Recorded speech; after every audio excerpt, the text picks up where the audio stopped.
Salut à tous, bienvenue sur l'Arena MMA. Aujourd'hui, on est dans un podcast crossover avec Faber Glass du MMA Talk. Comment ça va, Faber? Yo, ça va, mon gars?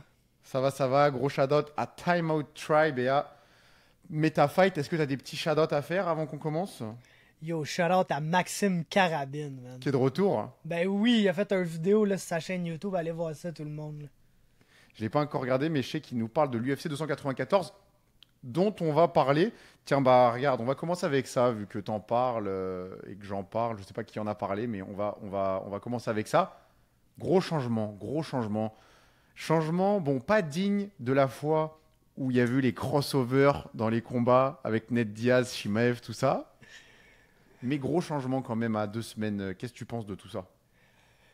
Hey, je le sais pas encore. Je le sais pas encore, parce que j'ai l'impression qu'on a deux meilleurs combats.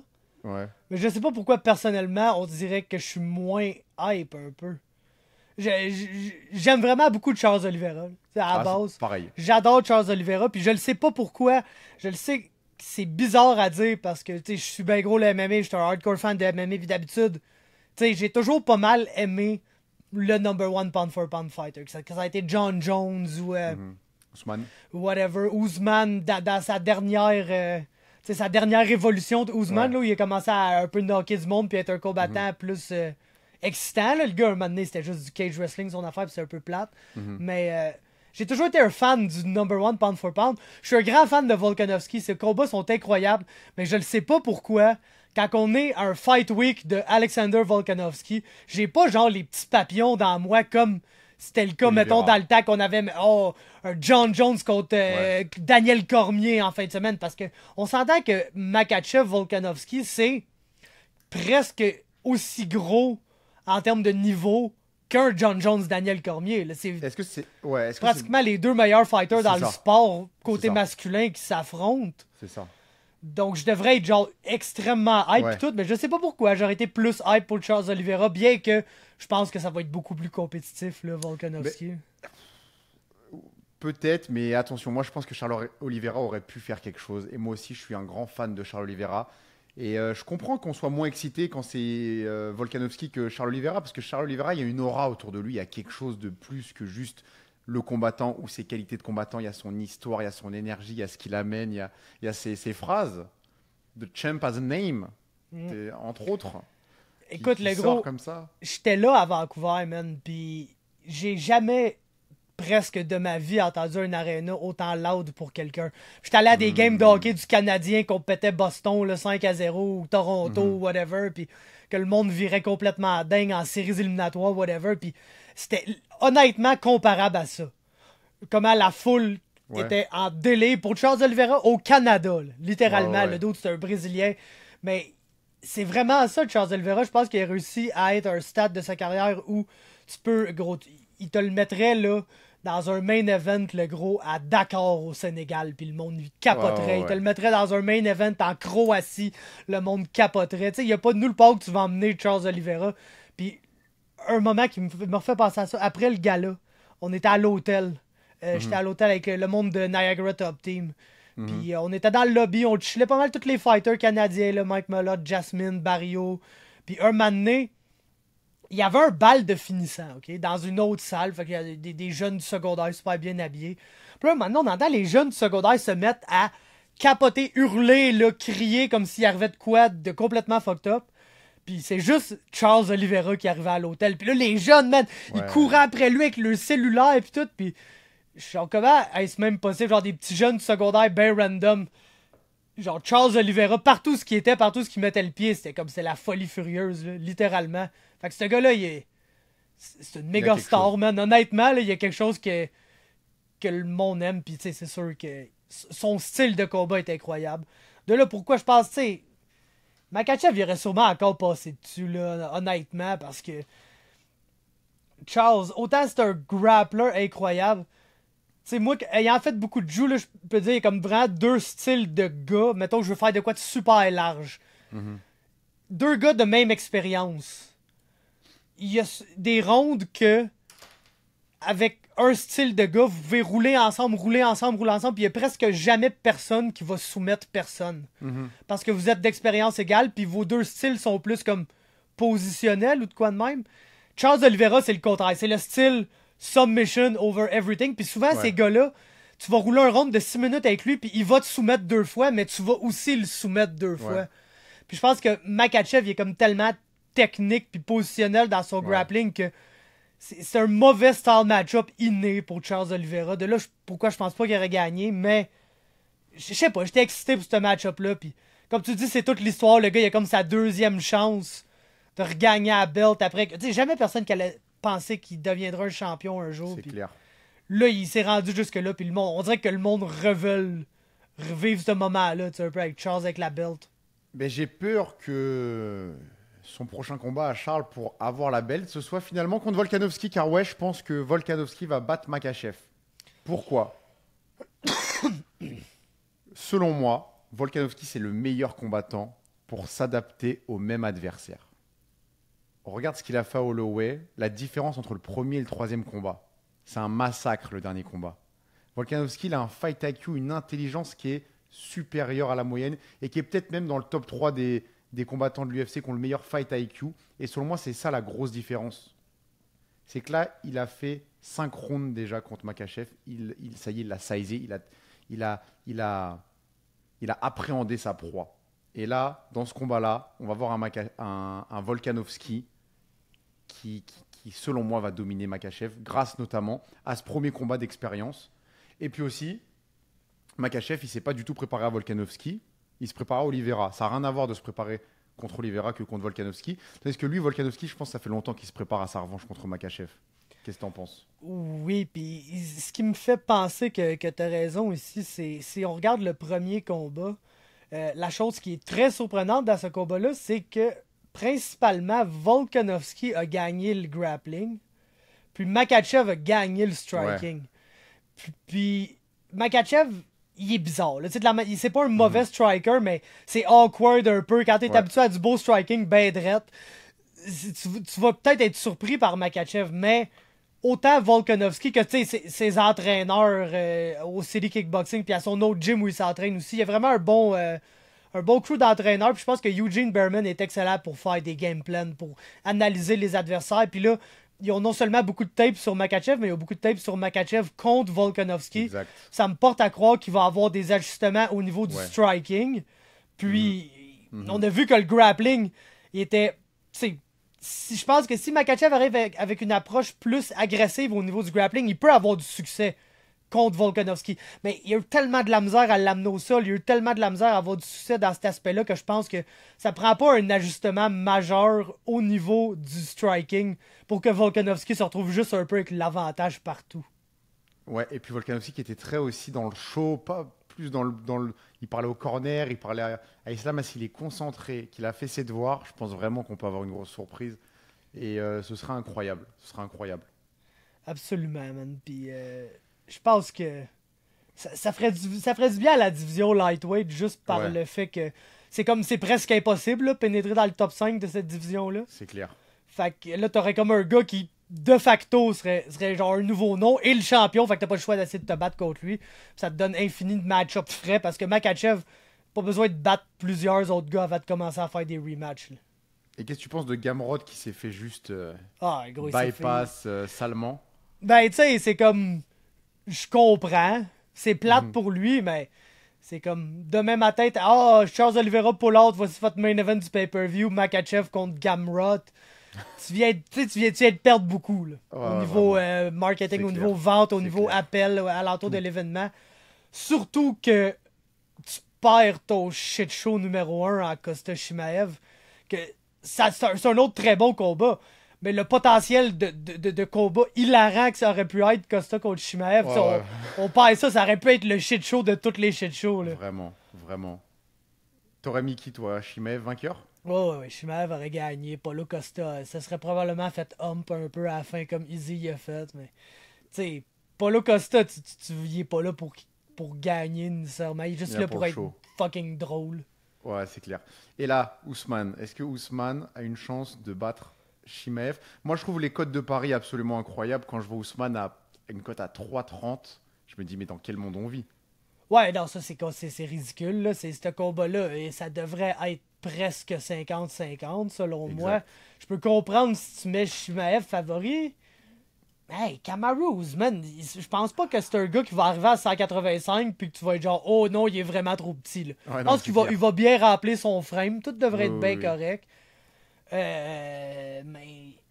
C'est parce que Shimaev, là, c'est à la fois un once in a lifetime talent, selon moi, mais un gars qui a tellement d'inconnus, genre, alentour de lui, Ben parce ouais. que. il- À il se- part contre Burns, on l'a pas vu contre une grande adversité. Exactement. Puis, tu sais, ça, s'il est pas capable de take down Kamaru Usman, puis il se met à faire un combat à la Gilbert Burns contre lui, il gagnera pas, là. Je pense pas non plus. Mais. Je pense pas non plus. L'expérience d'Ousmane, et en lutte, moi la question que je me pose c'est en lutte. Est-ce que qui amène qui au sol concrètement? Ah là là, c'est C'est difficile deux styles. parce que je pense que le meilleur lutteur, c'est Hamza Chimaev. Ah ouais? Ouais, je pense que c'est le meilleur lutteur. J'ai jamais été super impressionné par la lutte de Kamaru Usman. Ce qui est impressionnant, par exemple, c'est sa force physique, puis son athlétisme, puis Ouais. toutes ces choses-là. Ce gars-là, là, même si tu regardes des vieux vidéos de lutte de lui sur YouTube, des fois, là, il va faire un takedown. Son takedown, il est pas bon. Il a pas une bonne forme, il est pas bien effectué. Mais s'il réussit à fermer ses mains en arrière de toi, tu t'en vas par terre tellement que... Ouais, ouais. Puis, autant il y a beaucoup d'inconnus alentour de Shimaev, le gros inconnu, point d'interrogation, alentour de Kamaru Usman, c'est qu'il a 36 ans, puis que malheureusement, la première affaire qui va te lâcher, c'est ton athlétisme. Quand t'es un super athlète, c'est ça que tu vas perdre, puis ça fait que Tony Ferguson passe de 12 victoires consécutives à 6 défaites. Pas parce qu'il est moins tough, pas parce qu'il a perdu des skills, c'est juste que son style bizarre ne marche corps, plus, ouais. parce qu'il est plus autant rapide et athlétique qu'avant.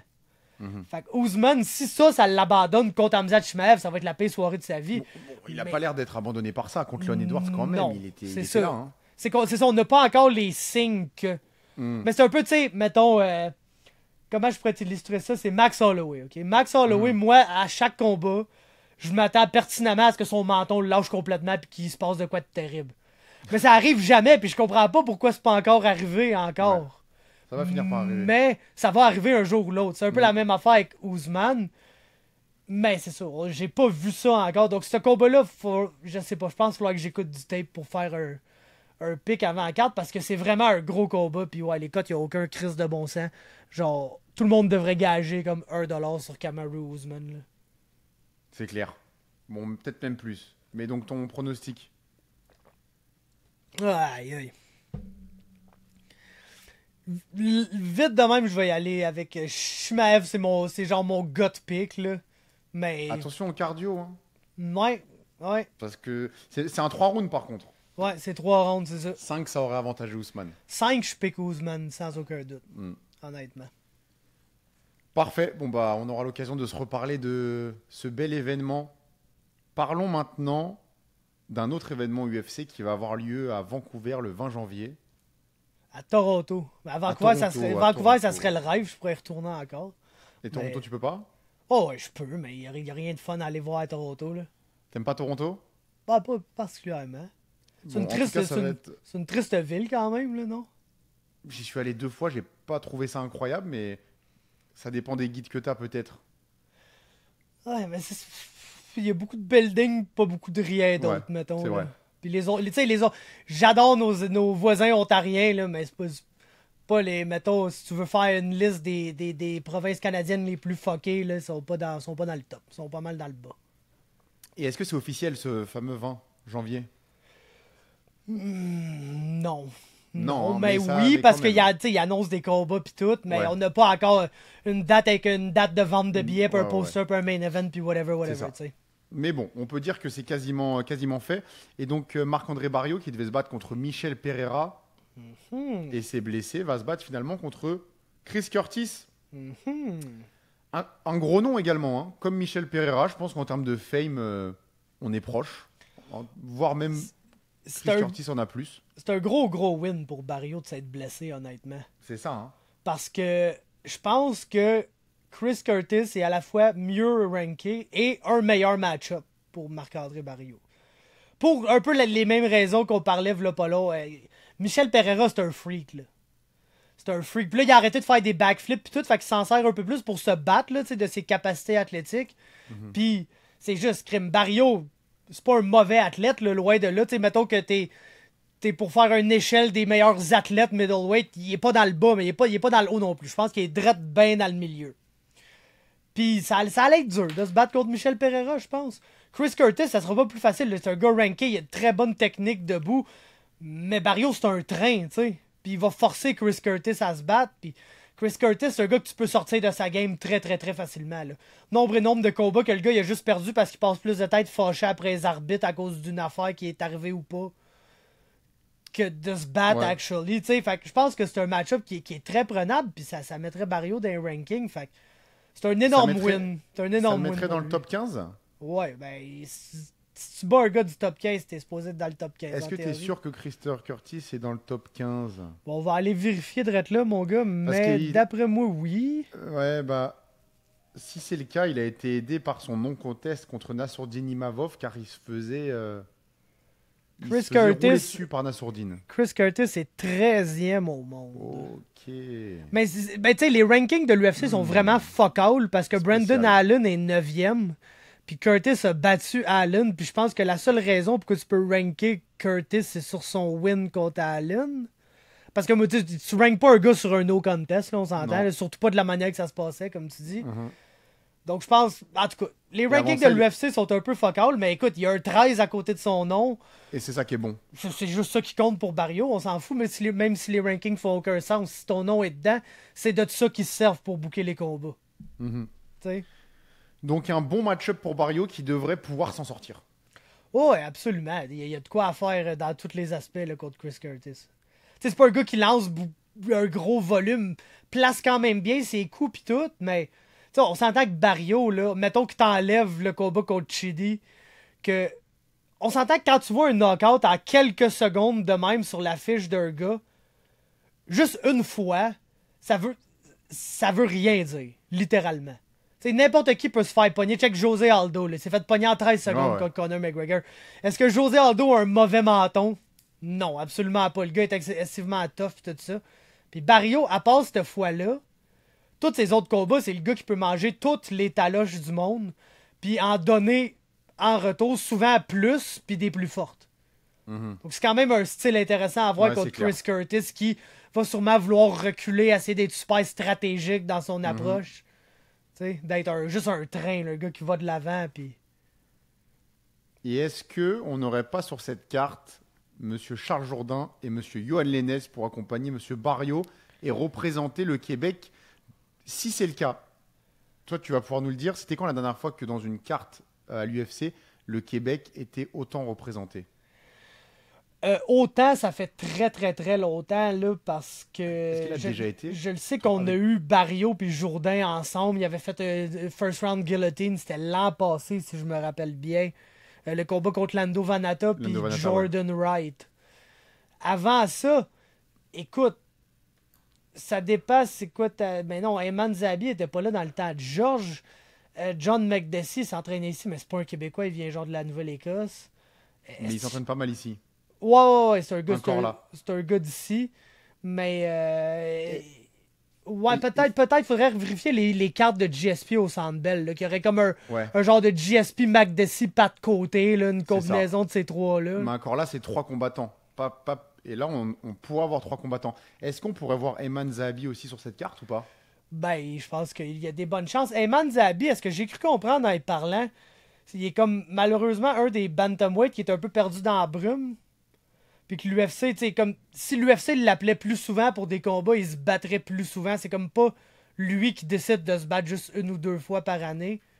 Fait que reste à voir est-ce qu'ils vont l'appeler ou est-ce qu'ils vont pas l'appeler, mais je pense qu'il devrait.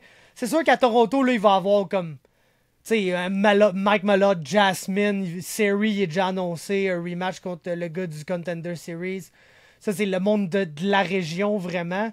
Sinon, c'est qui a annoncé? Jillian Robertson, Brad Katona. Il y a de la place pour Ayman. Une grosse carte canadienne. Ouais. Hey, penses-tu que Charles va se battre contre Danny Gay? Danny Gay, il a dit "See you in January" l'autre jour. Je sais pas si c'était sur Twitter. Ah non, j'ai pas vu ça.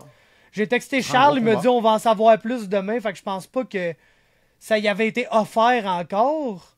Fait que c'est peut-être juste une autre carte en janvier pour Danny Gay, mais ça a l'air d'être le vibe un peu, le mettre des Canadiens populaires contre des gars dans le bas du top 15. Fait que... Et Danny G, il a dit ça en visant Charles?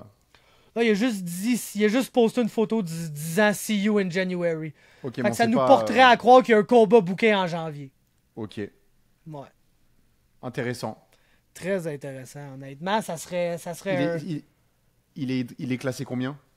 Danny Gay. J'ai fermé Parce le que site, Charles nous a dit que s'il gagnait son dernier combat, le prochain c'était un top 15.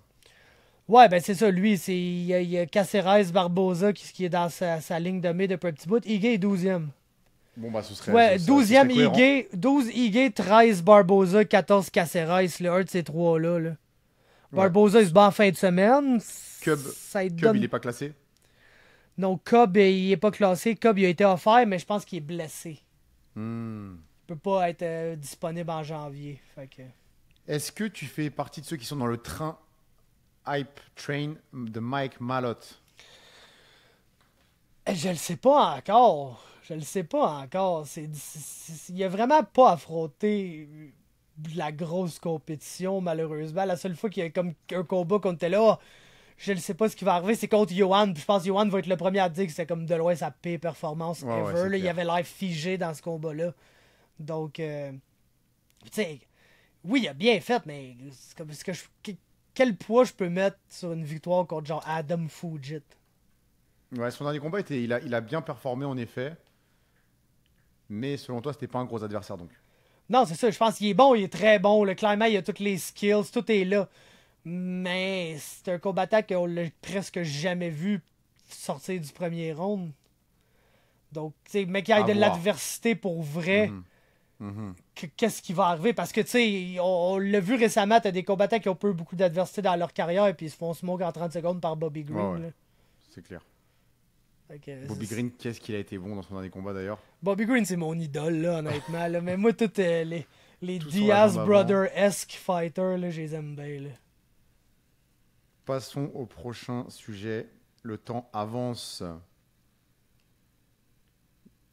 Monsieur Cérès, qui va faire, qui va avoir une nouvelle chance d'avoir une ceinture à Samouraï MMA contre Monsieur Prepolek. Alors, pour mettre la table avant, c'est à 155.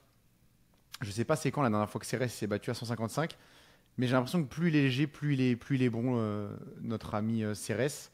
Et on a demandé à Mickaël Dufort, qui a déjà affronté les deux, ce qu'il pensait.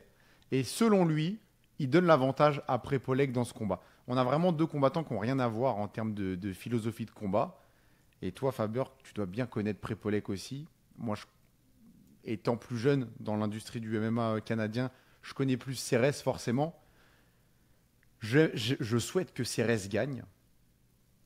Ben, Mais qu'en penses-tu? Je pense qu'on le souhaite tous. Le Robert est incroyable. Honnêtement, tu sais, pour tous les match-ups que tu peux regarder, là, mettons à Samouraï ou au Canada en général, t'es genre, ah, ça c'est bon, mais c'est pas comme le meilleur contre le meilleur.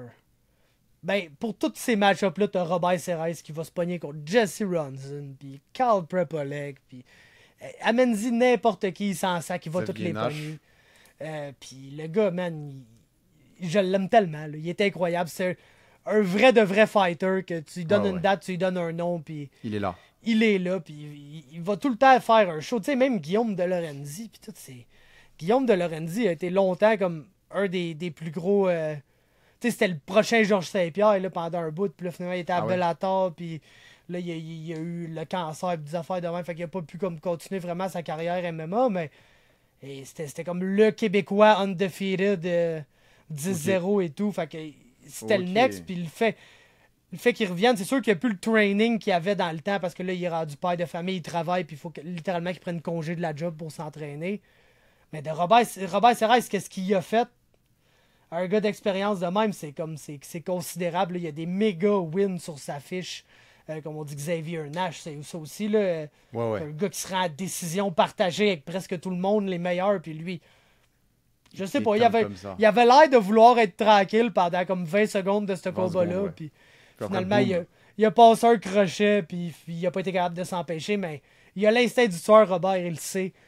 C'est sûr que Prepolek, man, c'est un gars qui peut aller peu importe quel bord tu penses que ce combat-là aurait pu aller, Prepolek contre Dufort, man, ça s'est joué à la dernière seconde, ce combat-là. Là. Je pense que c'est peut-être probablement la dernière personne qui a fait une manœuvre qui a gagné le combat, littéralement. C'est le takedown de Prepolek à la fin du 5e round, puis il y a un très bon argument que Dufort a gagné la majorité de ce round-là, puis il a peut-être juste perdu à la dernière minute.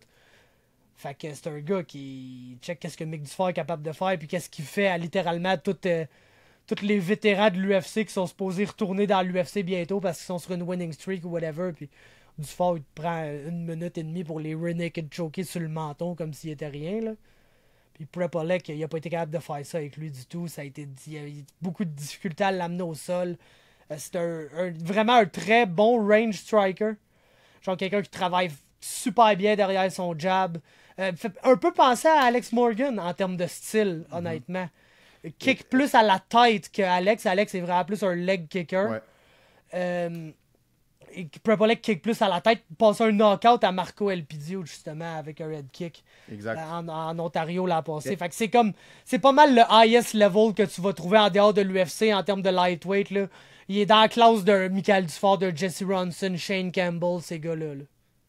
Et est-ce que Cérès, il a pas le style justement qui peut venir battre Prepolek?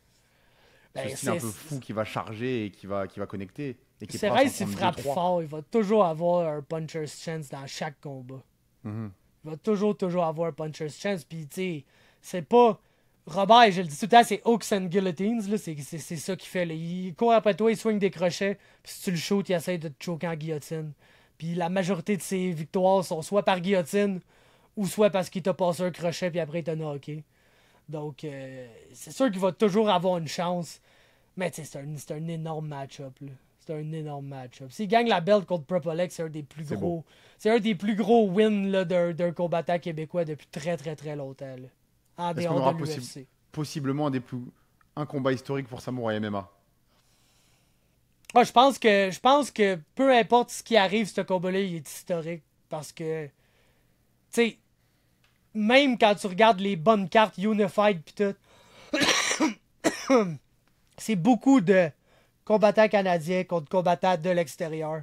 Pis c'est rare que t'as comme les deux meilleurs ou deux des meilleurs au Canada qui ont juste les couilles de s'affronter, là, littéralement. Ouais. Genre, on va y aller un contre l'autre pour savoir c'est qui le meilleur des meilleurs. Puis Robert Serres, c'est le gars qui fait ça depuis le début. Carl Prepolek, il a dit oui au match-up. Fait que juste le fait qu'on ait comme deux des meilleurs combattants d'ici qui s'affrontent, ce match-up-là, il est historique. C'est que probablement les 3 fights les plus importants de Samouraï, selon moi, à date, ça va être ça. Prepolek Dufort, Ramsey Mallette, Serres Prepolek. Donc on a Prepolek, un nom québécois qui est dans 2 de ces 3 combats. Ouais, ben puis si tu veux mettre le numéro 4, ben tu te retrouves avec 2 fois Serres parce que faut que tu mettes Serres Ronson.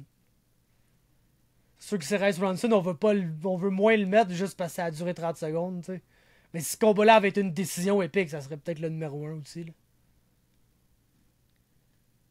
En tout cas, est-ce que tu as d'autres informations sur cette carte de Samouraï MMA, chapitre 9 du 24 novembre? Ben, je pense Majoric puis Lugo, ça a l'air de se passer, là. Ouais, en effet. Finalement, on va avoir quelqu'un pour Daniel Lugo. On touche du bois, là, mais ouais, Daniel clair. Lugo, combien de fois qu'il a été booké puis que son adversaire s'est blessé ou il est arrivé quelque chose. Puis honnêtement, c'est sûr qu'on l'a pas encore vu, fait que c'est facile de dire ça, mais dans tous les Mexicains, c'est probablement le meilleur, là. Il a un stand-up apparemment qui est assez incroyable. Ouais, c'est sûr que Marco Elpidio, il arrive ici puis il bat Morgan, on n'a pas le choix de lui donner le titre, là, c'est lui le top. Mais en termes de Mexicain prospect, peu d'expérience, mais skills incroyables, je pense que Lugo, là, ça va être quelque chose. Puis Majoric, man, il est extrêmement impressionnant depuis le début de sa carrière. Puis, il y a un petit quelque chose, lui, tout. C'en est un comme Joe Ramsey que... il amène du monde quand il se bat, la foule se lève même s'il n'est pas dans son hometown. Il y a un petit quelque chose là, Alain. Là. Tu le mets vainqueur face à Lugo? Ouais, probablement. Au sol, en passant par le sol? Ouais. Ok. Ouais, il est bon au sol. J'ai roulé avec Alain. Là. Vraiment très très bon au sol. J'ai été surpris même. Petit retour rapide sur Samouraï MMA chapitre 8 à Québec. Yep. Bednarek contre Damani, tu donnes la victoire à qui? Personne a mérité de gagner. Mais je pense que Bednarek en a fait assez. Ah ouais? Tu Ouais. penses? Ok. Ben, tu sais, Pas choqué par la décision. Sweb, il a tout le contrôle. Ouais. Mais comme Ben Narek, un moment donné, tu sais, j'entendais même Ronson là, il criait, ils ont comme pris la décision de ne plus défendre cette position-là, puis juste comme frapper. Puis quand c'est un stalemate de même, puis il y en a un qui lance des strikes, puis l'autre saigne absolument partout. Tu sais, je sais qu'il faut pas que tu juges le dommage cosmétique, là, mais si tu manges 2-3 elbows sur le coin de la tête, ça se met à pisser le sang partout, ça va être dur de te donner le round. Là. Et est-ce que tu n'as pas de problème non plus avec la décision Morgan Elpidio? Non. Morgan a gagné 85% de ce combat-là, mais tu te fais dropper de même. Tu sais, c'est pas fait. Mettons qu'il se fait comme frapper fort, puis là, il glisse, puis là, il tombe, puis il se relève tout de suite. Puis là, t'es genre, oh oui, il s'est fait dropper, mais non, là, il s'est fait comme dropper à terre de même. Follow-up, ground and pound, puis tout. C'est vraiment dur d'y donner le round dans ce cas-là. Même si, comme je dis, il a gagné comme 85% de ce round-là. Il a clairement gagné le deuxième, clairement perdu le troisième. C'est ça. C'est son premier. Est-ce que le knockdown compte tellement de points que ça efface toute la domination d'Alex Morgan du premier round? Ouais, je pense que oui. Surtout comme où on est rendu à cette heure avec le scoring, puis comment, ouais. Je pense que c'est dommage overall, puis tu sais, y a rien. Comment tu peux te faire infliger plus de dommages qu'en te faisant dropper, c'est en te faisant finir, là. Fait que c'est comme. Tu sais, à boxe, ça sera un 18 automatique pour Elpidio, ça, là. Ah ouais? Ouais, à boxe, tu te fais dropper, tu te fais péter la gueule, tout le round, tu droppes le gars, puis tu gagnes 18. Là. Et qu'est-ce que tu penses de l'arbitre qui empêche les gens de parler? Alors que c'est censé être autorisé dans les règles du MMA tant qu'il n'y a pas d'injure. Moi, j'aime ça quand les gars se parlent, fait que je sais pas trop pourquoi. Tu sais, c'est pas. On l'a vu dans ton vlog, dans le vlog du MMA Talk, on voit vraiment bien les stop talking. Ouais. Alors que les deux se parlent sans s'insulter, tu sais, c'est pas bon enfant parce que y a rien d'enfantin dans ce qui se passe à ce moment-là, mais c'est bon esprit, disons. Ouais. Non, je sais pas pourquoi. Parce que comme quand la régie a essayé d'empêcher Astrania de crier au weigh-in. Tu peux dire à Astrania qu'il n'a pas le droit de crier, mais tu peux être sûr que Astrania va crier pareil. Là. Un autre sujet que je n'étais pas noté, mais là, on a vu sur Instagram Franco Pana qui a commenté sur un post de Marc Beauchamp, l'entraîneur de Team 360 Brossard. Javad contre... Et là, j'ai un blanc de mémoire. Le poids lourd qui... Adam Daichka. Exact. Qu'est-ce qu'on pense de ça? Moi, j'ai personnellement dit à Adam de dire non, là, mais je le sais que... Écoute, regarde. Moi, le premier podcast que j'ai commencé, c'était avec Adam Daichka. Là, longtemps, ça s'appelait le Pandacast, parce que lui, c'est le Kung Fu Panda, Adam Daichka. Ouais. Puis le podcast a arrêté quand il s'est fait péter à gueule par Cyril, là, puis qu'il a carrément comme décidé que lui, dans sa tête à lui, ça lui a pris des années comprendre que c'était pas grave avoir perdu contre Cyril, parce que lui, il écoute pas vraiment ça, le MMA. Puis lui, dans sa tête, il venait de perdre contre un dude qui était 1-0, ça voulait dire qu'il était pourri. Puis là, ben, il est allé faire de la boxe un peu, puis whatever. Mais tout ça pour dire que je connais très, très, très bien Adam. Puis, man, le jour que je vais voir Adam mettre le pied dans une cage, je vais croire qu'il va se battre, là, littéralement. Fait que j'aime pas full spéculer sur contre qui pourrait se battre, quand, comment, whatever. Se battre contre Javad, que tu sois Adam Daichka, que tu sois fucking Mauricio Shogun Rua, man. Tu peux être n'importe qui. C'est pas une bonne idée. C'est pas une bonne idée se battre contre Javad. Il va te faire mal. Il fait mal, c'est ça qu'il fait aux gens. S'il te fait pas mal en te frappant en face ou en te lançant un cul par-dessus tête, il va briser ton corps, ton genou va regarder par là-bas comme si t'étais Pierre Patry. Ça va être fucked up, man. Il va t'arriver de quoi de grave si tu te bats avec lui. J'ai déjà fait une compétition de Jiu-Jitsu, puis il était dans ma division, puis Richard O, il est venu me voir, puis il m'a dit « Oh, you're rolling with Javad? » Yes, il dit « Don't get hurt, it's not worth it. » Je suis là, merci pour les conseils. Merci pour les conseils, Richard. C'est pas gagne, non, c'est juste te blesse pas, ça vaut pas le coup. Exactement, fait que tu sais, c'est pas une bonne idée, surtout qu'Adam, je comprends, là, il s'entraîne, il a l'air plus motivé que jamais, whatever, mais calisse, man, genre, reviens, puis si tu gagnes une coupe de combat, tu te battras contre Javad. Je sais que Javad est juste 2-0, là, mais c'est pas un 2-0 normal. Tu peux crisser Javad dans l'UFC demain matin, puis même s'il y a aucune boxe, il va gagner des combats. T'es un Olympien, double Olympien en judo. Donc, Ces Donc, gars-là, toi, c'est quelque chose d'autre, là. Ça n'a pas rapport avec les humains normaux, là, ce qui se passe là-bas, là. pour le retour d'Adam Dishka, tu verras un. Et puis en plus, il a que 2-0 entre guillemets, donc ça vaut pas le coup pour Adam Dishka qui a quand même une belle fiche de 7-1. Yo, Une tu mets victoire de Adam 7-1. là, contre Ouais. le champion de Unified, Christian Larson, puis il a plus de chances que contre Javad. Puis c'est pas un doux combat pour revenir, là. Est-ce que tu as des infos pour son retour à Adam Dishka? Plus ou moins. Plus ou moins. Il est là, il existe, il s'entraîne, I guess. Il est sous quelle bannière Il va être sous quelle bannière? Qui sera son entraîneur? Mais là, il a l'air d'aller beaucoup avec Sifu Marc Beauchamp. Je l'ai vu pas mal au Tristar Rive-Nord Rive-Nord. aussi, mais ça, je pense plus c'est pour le sparring, pour sparrer avec CO, là, sûrement. Fait que lui, il était. Dans le temps, c'était au Speedy Gym à Granby avec Dirk Wardenberg puis Dimitri Wardenberg. Il y a eu Yann Pellerin aussi comme entraîneur, mais là, je sais plus s'il y a encore une relation avec Yann vraiment. D'après moi, mon Ok. guess, ça serait probablement Team 360. C'est là qu'il passe Peut-être, le plus possible. de temps. Ouais, ouais. C'est On verra. ce qu'il fait le mieux. Je peux pas croire que le gars il fait Granby, Rive-Nord si Ouais. souvent que ça. Là. C'est une sale raid. Là. Et en parlant de retour, c'est pas un retour, c'est une arrivée en professionnel de Maxime Côté. Qu'est-ce que t'en penses? Très intéressé, man, de voir ça. Très Est-ce intéressé. que Franco Maxime- Pana, ça ne tente pas de se battre, lui. Pourquoi Non. faire ça Adam contre Franco Pana, ça serait le drôle. Tu mets de la musique de conquérant, là, puis... Franco, il y a Faber qui vient de lâcher une bombe. Tu nous diras ce que t'en penses là. Faber matchmaker. Ben ouais, Franco contre Adam, ça pourrait être drôle, man. Ces deux gars-là sont hilarants, en plus. Ouais, mais je pense que si tu veux pas de Javad pour Adam parce que c'est un gros lutteur, Franco c'est quand même un gros lutteur aussi. Et Ouais, non, je sais, ça va, c'est si pas ça va au facile non sol, plus. ça va se passer de façon terrible pour Adam. Mais ouais, c'est vrai que Franco, Callis, ben, je Et pense puis pas il que est c'est... énorme, hein. Je pense pas que c'est le même genre de spécimen athlétique que Javad, mais c'est comme pas si loin que ça. Ouais, ouais, c'est relou.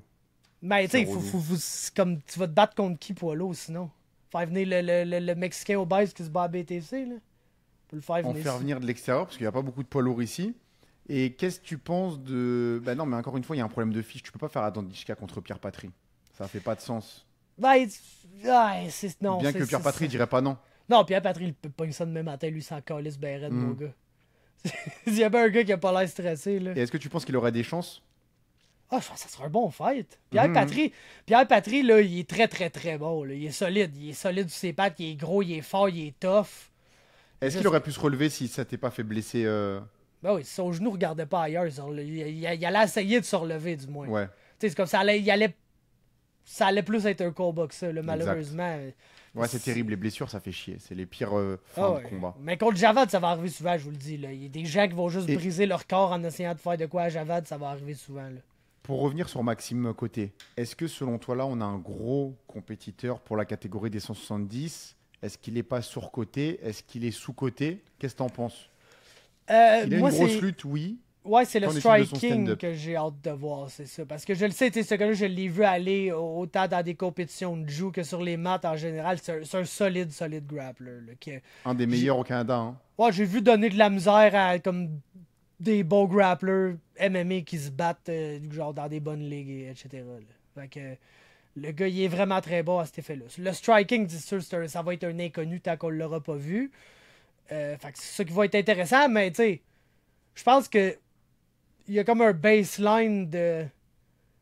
T'sais, le gars, c'est un prospect, clairement. Là. Je pense pas qu'il va arriver, puis même si son stand-up il est pas incroyable, je pense pas qu'il va commencer à perdre tant de combats que ça au niveau débutant. Là. Je pense que c'est un gars Ouais. qui pourrait se rendre à un 3-4-0 quand même assez facilement. Puis là, à partir de là, on verra, c'est quand il va y avoir des plus gros match-ups, mais je pense que c'est un gars qui, ouais, il pourrait commencer ça fort, là, avoir une solide première année chez les pros. Soit qui commence ça, il commence ça en novembre ou l'an Je prochain? pense, ouais. Je pense 24 novembre. On va voir. On sait jamais. Il faut trouver un adversaire. On verra. Parlons maintenant de Jonathan Ramsey et de l'officialisation de sa signature avec First Round Management, qui est une très très grosse agence de management qui œuvre dans le MMA, mais aussi la NFL, et qui fait peut-être partie des plus grosses agences de management dans le monde du MMA finalement. Qu'est-ce que ça augure pour Jonathan Ramsey, le champion Samouraï MMA? C'est sûr que c'est comme genre, il positionne assez clairement ses pions, là, en signant avec une agence comme ça. Là où j'ai toujours mes réserves, c'est avec qui il a signé. Genre, qui s'occupe de lui, qui est son agent en tant que tel. Parce que j'ai vu pas mal de gars signer avec, mettons, un Ruby Sports ou de quoi de même, parce que Rubenstein a des gros combattants UFC, des champions, whatever. Mais se retrouve justement à pas être géré par Danny Rubenstein, mais comme un de ses gérants qui travaille pour lui. Puis, j'ai noté que c'était un peu moins efficace que, mettons, que c'était l'homme en tant que tel qui était ton gérant. Fait qu'est-ce que c'est un des frères Kawa qui s'occupe directement du Joe Ramsey, ou si c'est comme un des agents qui travaille pour lui? C'est sûr que c'est mieux d'être avec First Round puis pas être avec les frères Kawa que d'être avec comme presque n'importe qui d'autre qui est un manager un peu plus local ou whatever. C'est sûr que ça serait mieux d'être avec The Man là, en tant que tel. Ça, je suis pas au courant de si c'est ça ou pas. Je viens de lui demander. Mais c'est ça, c'est vraiment comme mieux que ce qu'il va trouver ici. Basically, là, ça a lancé de shade à personne. Là. C'est définitivement mieux que ce qu'il va trouver ici. C'est des gens qui ont déjà des contacts, qui vont pouvoir le faire pour rentrer. l'UFC, sachant que lui, c'est ce qu'il vise. Hein.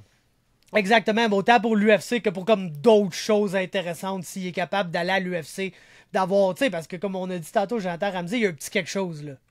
Genre côté personnalité, charisme, whatever. Ouais, absolument. Fait que le gars, s'il arrive à l'UFC puis il a un peu de succès, ça se peut que ça devienne comme quelqu'un que l'UFC aime beaucoup, comme un Charles Jourdain ou comme quelqu'un de même. Puis à partir de là, First Round va y ouvrir beaucoup de portes là, pour comme des genres de l'endorsement, des affaires comme ça. Là. Autre sujet, on balance. On est déjà à 40 minutes. Gros shout-out à ceux qui sont encore là. Yeah, man. Commentez si vous êtes encore là. Commentez, likez, abonnez-vous. Ça nous aide beaucoup. Hein. Mine de rien, que ce soit sur la chaîne MMA Talk ou l'Arène MMA, on dépend totalement des likes, des commentaires et des abonnements pour être recommandé par le fil d'actualité YouTube. Yep. Ça change aux 6 mois en plus. Qu'est-ce qui change les algorithmes? Ouais, les algorithmes dans tout bout de champ, ça change. Fait qu'on sait pas trop quoi faire, mais s'il y a du monde qui supporte, au moins YouTube, il sait qu'ils ne perdent pas complètement leur temps en nous recommandant.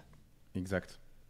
Est-ce que Alex Morgan, qui fait son retour en boxe anglaise ce soir, à l'heure où on parle, ne revient-il pas trop tôt après son knockdown qu'il a reçu?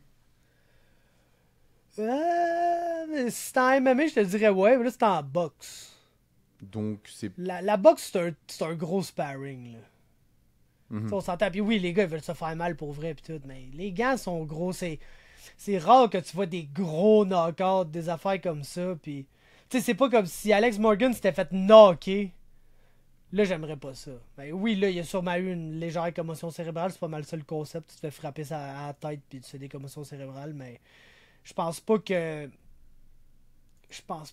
c'est si pire que ça dans les circonstances. Puis, honnêtement, comme de ce que je connais d'Alex, j'ai envie de me fier à son jugement.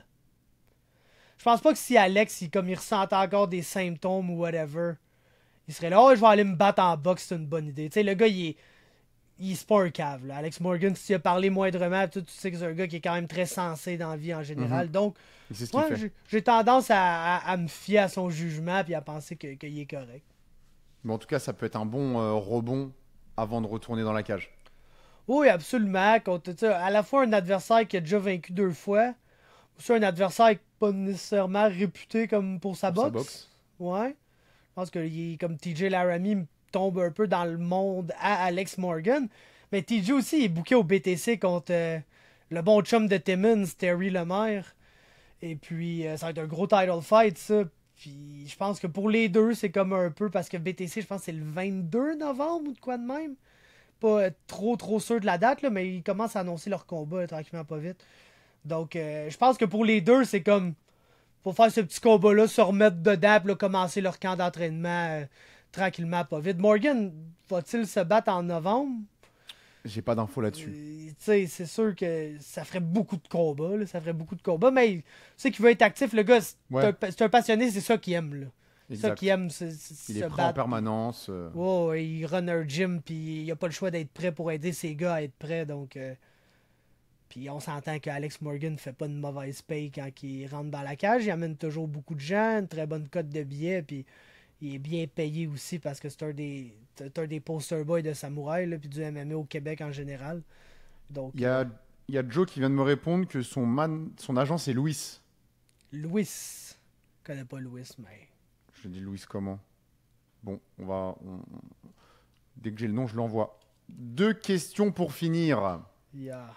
On passe en France. Yeah. Quelle est ta vision de Cédric Doumbé qui nous a fait une folie contre Jordan Zebo? Qu'est-ce que t'en as pensé? C'est incroyable ou pas? Mon gars, l'UFC, ils ont drop the bag, là. Sévèrement. Fumble, hein? Ah, sévèrement, man. Sévèrement. Puis, tu sais, Cédric Doumbé, on savait c'était qui, là, dans le sens d'un très bon kickboxer à Glory, c'est probablement un des top pound for pound au monde. Legit. Donc, naturellement, tu t'attends à ce qu'il arrive en MMA puis il ait du succès. C'est sûr qu'il affrontait un gars qui n'avait pas un très gros record, mais quand tu es un combattant élite puis tu affrontes quelqu'un qui n'a pas un très gros record, ben, tu fais ce qu'il a fait avec. Là. Tu le décontre-calisses en 9 secondes, puis tu y amènes un matelas, puis toute la patente. Là.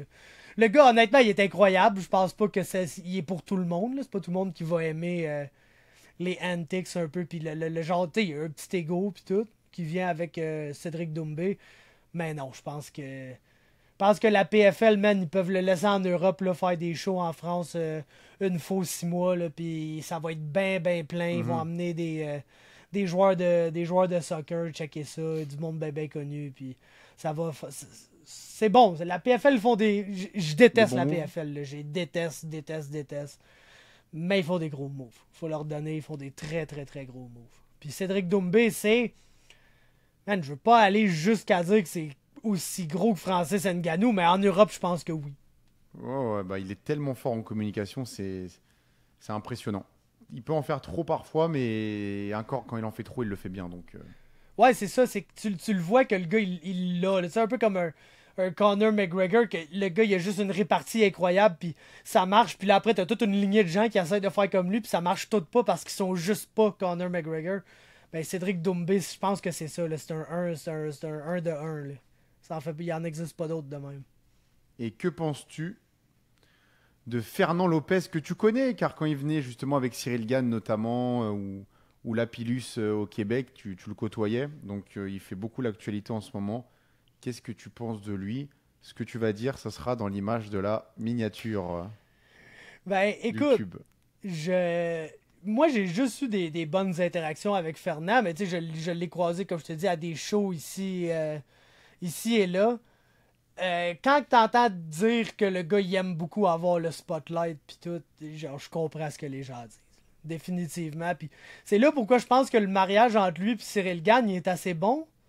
Parce que Cyril, c'est tellement un gars poli, réservé, qui... Tu sais, il y a plein de choses intéressantes à dire, mais c'est pas nécessairement lui qui va commencer à parler devant tout le monde. Puis Fernand, oui. Fernand, il aime ça, parler devant le monde, puis faire son spectacle, puis... Tu sais, être un peu comme la tête de... C'est moi l'entraîneur qui a monté ces gars-là, puis whatever, puis... Ça paraît, puis je comprends que c'est pas tout le monde qui aime ça, donc il se fait pas d'amis, puis quand tu te fais des ennemis avec un fou comme Cédric Doumbé, ben c'est ça, ça se peut qu'il aille fouiller dans ton passé puis qu'il trouve des choses peu recommandables. Maintenant, écoute, s'il a frappé sa femme, c'est pas bien. Personne n'a le droit de faire ça. Tu peux jamais frapper une femme sous aucun prétexte. Est-ce que c'est comme la première... Sauf en sparring. Ouais, sauf en sparring, en effet. C'est sûr que si tu fais du sparring avec une fille, tu peux la frapper, mais tu sais, comme tu peux pas t'approcher ta blonde parce que t'es pas content après. Bah non, on plaisante, bah oui. Mais, tu sais, parce que c'est la première personne en MMA qui a fait ça, là. Malheureusement, c'est triste que... Il y a Dana White. Non, ben c'est ça, c'est triste qu'on soit dans le sport où c'est comme t'as probablement les athlètes les plus dangereux au monde en termes de combat pur. Puis que, genre, c'est un des sports où il y a le plus de violence conjugale, là. Ça, c'est un peu plate. En foot américain, il y en a pas mal aussi, je pense. Ouais, non, ben le foot américain, c'est complètement débile, mais c'est comme le MMA, les gars, ils vivent tellement CTI qu'ils tuent toute leur famille puis ils se suicident après, là. C'est triste, c'est vraiment triste, mais c'est ça qui arrive avec beaucoup, là. L'après-carrière au football américain est difficile. Est difficile. Et dernier sujet, quelque chose que moi me gêne beaucoup au Québec, c'est que je trouve qu'il n'y a pas ce sens du show comme il y a en France et que je pense que ça ça nuit au développement du MMA local. Par exemple, récemment, j'ai eu un petit débat avec beaucoup de gens qui disaient que ouais, on parle pas assez des combattants MMA dans les médias. Mais si on parle des combattants aussi MMA dans les médias en France, c'est pas seulement par rapport à leurs prestations dans la cage, c'est aussi par rapport à ce qu'ils font hors de la cage, au show qu'ils amènent. Est-ce qu'ici, il n'y a pas un manque de show hors cage? Je le sais pas. Tu sais, on a quand même des. Tu sais, on a un Mick Dufort, un Ramsey, un Charles Jourdain. Je pense que ces gars-là, ils font quand même un bon show. C'est sûr que Charles Jourdain, c'est pas nécessairement le gars que tu veux crisser à TVA Nouvelle le soir et savoir ce qu'il pense sur les Sur les choses de la LGBT. vie en général. Là. Mais, ouais, écoute. Les médias québécois, tu sais, je peux pas parler pour les médias en France, je le sais pas, je suis pas du tout. Mais les médias québécois ici sont très à gauche, sont très offuscables, puis sont très comme. Tu le vois clairement leur intention. Il y a pas toutes sortes de discours est permis. Tu comprends? Je te donne un exemple en France, RMC Sport 2, une chaîne d'RMC Sport qui diffuse l'UFC. Demain, vont diffuser un gala amateur en direct. Yo, ça c'est malade, man. Et d'ailleurs, je t'invite à le regarder, c'est l'AEF. Et le niveau des amateurs, honnêtement, hein, c'est des amateurs qui ont 18-2. Enfin, en amateur, c'est terrible. Je t'invite à le regarder. Mais tu vois, ça montre une différence ici où, par exemple, RDS est la chaîne qui diffuse l'UFC. Mais je vois pas d'émission sur RDS pour parler de l'UFC. Mais Samouraï est même pas live. Samouraï est même pas live. Et au-delà de pas être live, c'est divisé en plusieurs shows. La dernière fois que c'était diffusé, c'était 3 combats. C'était un lundi à 23h. Ouais. Non, c'est ça, mais. Ils en ont rien à faire du MMA alors que c'est un énorme marché et que pour le rayonnement de la culture locale, ben c'est excellent. On a des athlètes québécois qui sont excellents. Donc ils auraient tout à gagner à mettre plus en avant le MMA comme ce qui se fait en France en ce moment. Je pense que oui. Je pense qu'il y a une méga différence de population aussi. Là. Comme au Québec, on est la niche d'une niche, là, un peu, là, la MMA. Là. Parce que c'est déjà niché un peu, puis en plus, c'est en français. Puis c'est notre. Autant que le français. Tu sais, il y a beaucoup de Québécois qui sont intéressés par ce qui se passe en France. Juste parce que c'est francophone, puis le français de France se traduit mieux dans l'oreille d'un Québécois que le français québécois dans l'oreille d'un Français. Ça, c'est sûr. Fait que, tu sais, on est. Autant que ça. C'est sûr que tu peux améliorer le marché, whatever. Je pense qu'il y aura plus de monde qui serait intéressé au MMA. Il faut éduquer. S'il y avait une plus grosse lumière là-dessus. L'affaire, man, c'est que les stations de TV, que ce soit RDS, que ce soit TVA Sport, que ce soit n'importe quoi, sont en train de crever. Puis quand tu es en train de crever, qu'est-ce que tu as besoin? C'est de vendre de la publicité le plus cher possible. Puis c'est quoi la seule affaire de quoi tu peux parler au Québec que le monde va écouter, donc que tu vas pouvoir vendre ta pub chère? C'est le hockey. That's it, that's all. Fait qu'au lieu de mettre du MMA, ils vont te coller Canadien Express, là, la game du Canadien en abrégé, puis une émission de hockey, puis 3 fois une nouvelle du sport back-à-back où ils vont te résumer chaque hostie de game qui a eu lieu dans la NHL, même Nashville contre Los Angeles, là, ils vont te le dire ce qui est arrivé à Nashville contre Los Angeles. Mais à la fin de l'émission, là, à 18h25, là, avant le top 10, là, ils vont dire, ah oui, d'ailleurs, il y a eu un Québécois qui s'est battu à l'UFC, il s'appelle Charles Jourdain, il est bien nice, puis c'est tout ce qu'ils vont te dire, ils ne montreront même pas un highlight. Mais c'est une grosse erreur selon moi, parce qu'en plus les codes d'écoute du hockey sont en baisse également. Ouais. Tout est en baisse et selon moi, ils ne voient pas le hype train du MMA qui est en train d'exploser partout dans le monde. Et le Québec montre une de ses limites. En tout cas, les médias québécois montrent leurs limites. Et ça va les desservir. Mais peut-être que si on avait quelqu'un qui, par exemple, fait autant le show que Doumbé, ça aiderait. Je pense que. Aïe, man, je veux pas fâcher trop de monde, je suis bon pour ça, là. Mais je pense que les journalistes sportifs, ils ont le même problème que la régie. Puis. Ils connaissent rien? Un peu.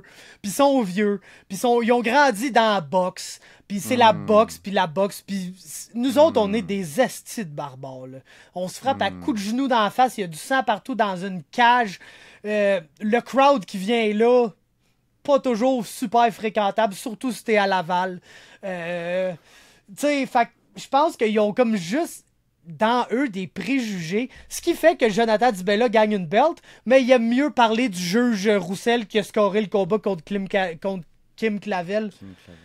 Puis que c'est donc une honte, selon Yvon Michel, parce que Sommar, si t'es Québécois, faut que tu scores pour les Québécois au Québec. Je pensais juste qu'il fallait que tu regardes les rondes puis que tu décides qui a gagné. Pourtant, le juge québécois a donné exactement le même score que l'autre juge qui a scoré contre Kim Clavel.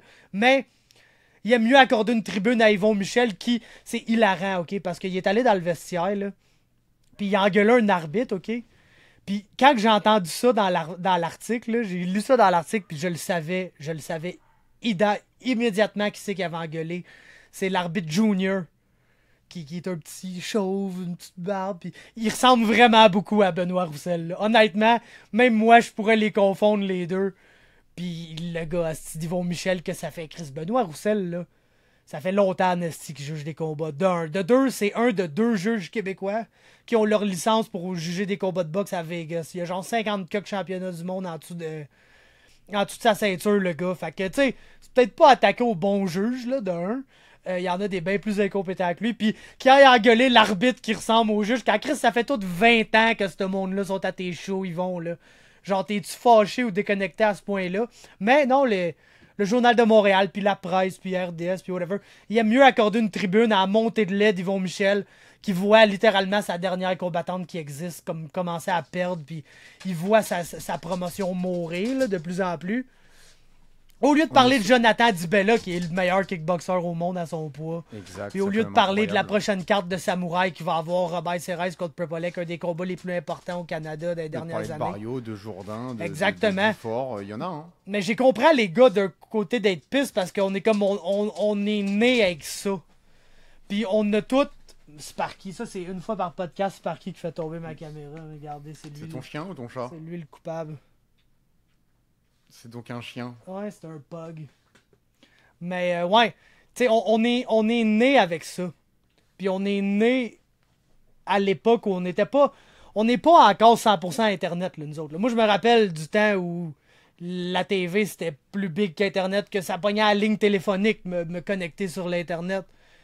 Fait que je comprends les gars de comme être un peu pisse, mais je pense un peu le sentiment que t'avais dans tes stories, puis quand ils sont en train de mourir, eux autres sont anciens, puis il y a personne qui va me dire que Absfan TV, qui fait une vidéo sur Dufort avec son chandail de Nick Suzuki à Boston, ça a pas plus de reach qu'un hostie d'article de marde du Journal de Montréal, que oui, il y a le nom, là, le Journal de Montréal, il y a plus personne qui lit ça, là. C'est Il y a ça, plus personne qui lit ça. Fin, fait que les gars, tu sais, Charles qui chill avec GNT, là, pis ces gars-là qui ont un podcast full populaire auprès des jeunes, c'est là que ça se passe à cette heure. C'est ça.